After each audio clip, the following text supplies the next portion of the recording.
Hello, I'm William Gallagher, and this is the 58 Keys Script Club. It's a book club, isn't it? But it's exclusively about scripts. Actually, if I counted on my fingers, yes, I was doing it there. You don't want to watch me count. The 58 Keys Script tends to be exclusively about television scripts, and that is kind of my obsession. Television first, then films. I mean, lots of films, really. There's loads of them here. But also, so far, very, very few stage plays and no radio. Now I think of it, and there is so much to choose from radio. We will do some. But today I kind of compromise. That's why it's on my mind. I want to talk to you about Fleabag by Phoebe Waller-Bridge. It became a two-series television show, but it began as a one-woman stage play. And I want to talk about both. Actually, because, I mean, they're superb. You know, what more do you want, really? Superb pieces of writing, great performance, fantastic. But there is also something about that move between the two forms, stage and television. I'm warning you now, I'm going to be a little bit vague about that move because there is this one particular thing that gets kind of caught up in the move. And to tell you about it would spoil a key moment in the stage play. And, you know, writers, we understand, if necessary, but I so like it. And in another sense, actually, it would spoil the TV show afterwards. And actually, that was why it was handled the way it was in this transition, this adaptation. Anyway, if you don't happen to have seen or read Fleabag before, as I say, it's by Phoebe Waller-Bridge, and she also stars in it. She is this Fleabag character who is, how do you describe her? Very angry, runs a cafe. This isn't helping. Let me try this.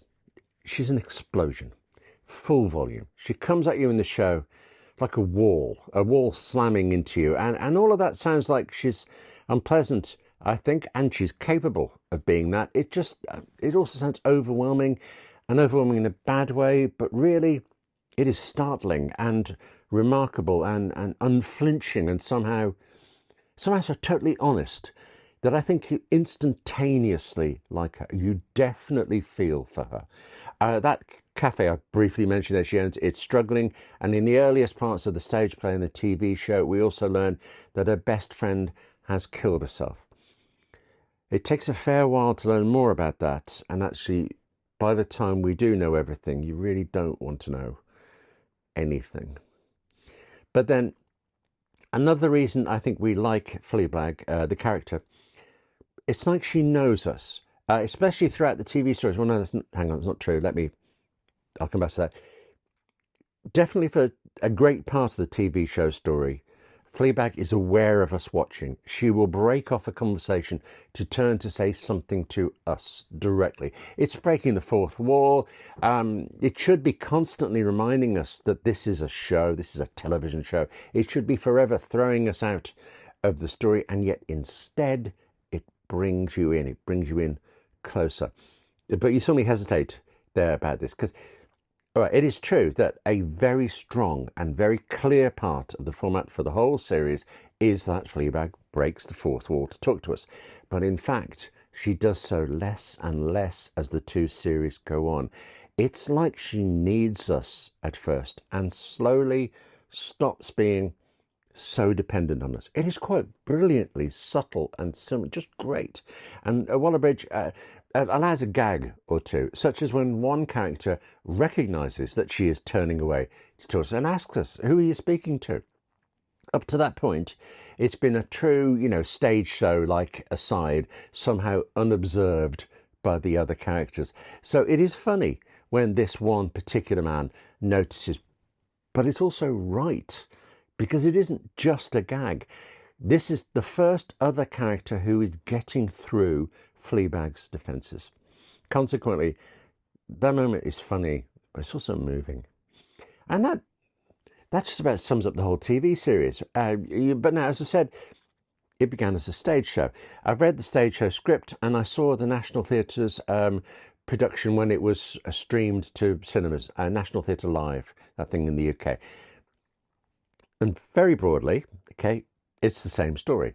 One stage play and two television series. The TV one totaling 12 episodes with the same story. Waller-Bridge wrote all of this, and I think it is just fascinating to see how she moved a, what would it be, 2-hour stage show, something like that, into 12 half-hour episodes, so 6 hours of television show, so roughly half-hour episodes, something like that.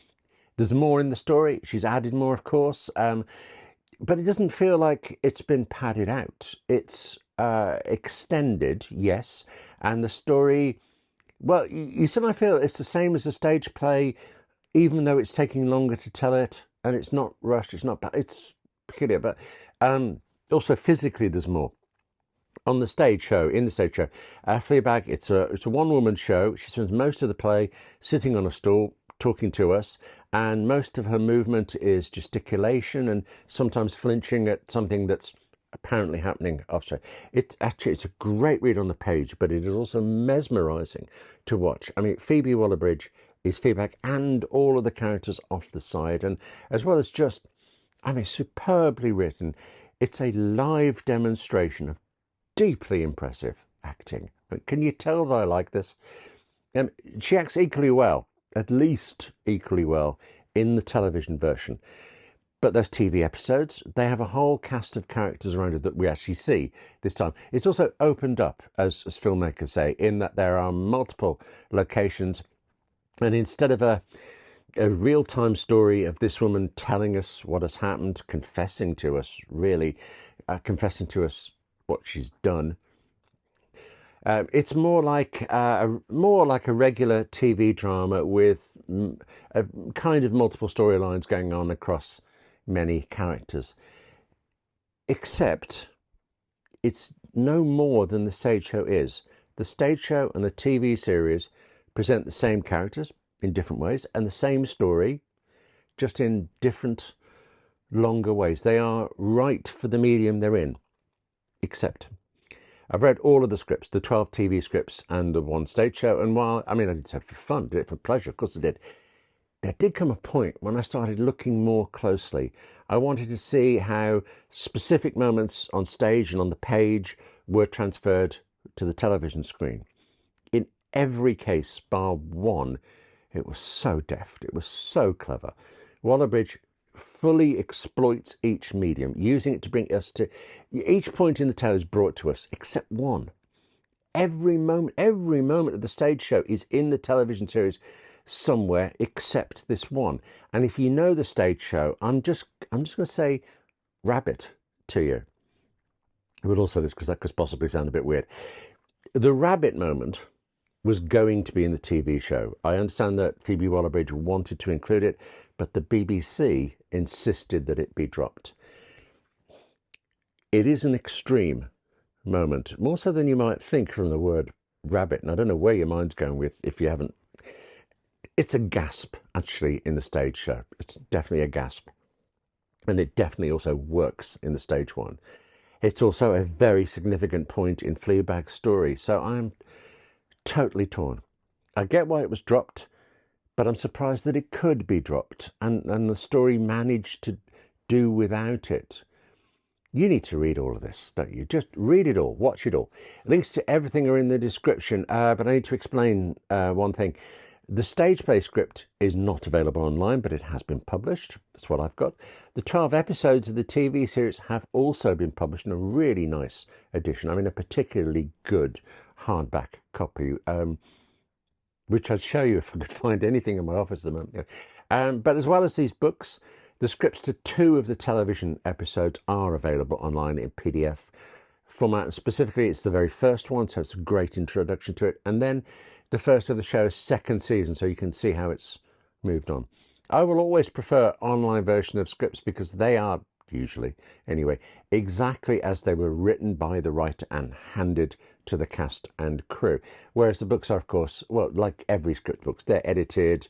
Sometimes they're over-edited, and I don't think they are this time. Yeah, read the online ones, but buy the books too.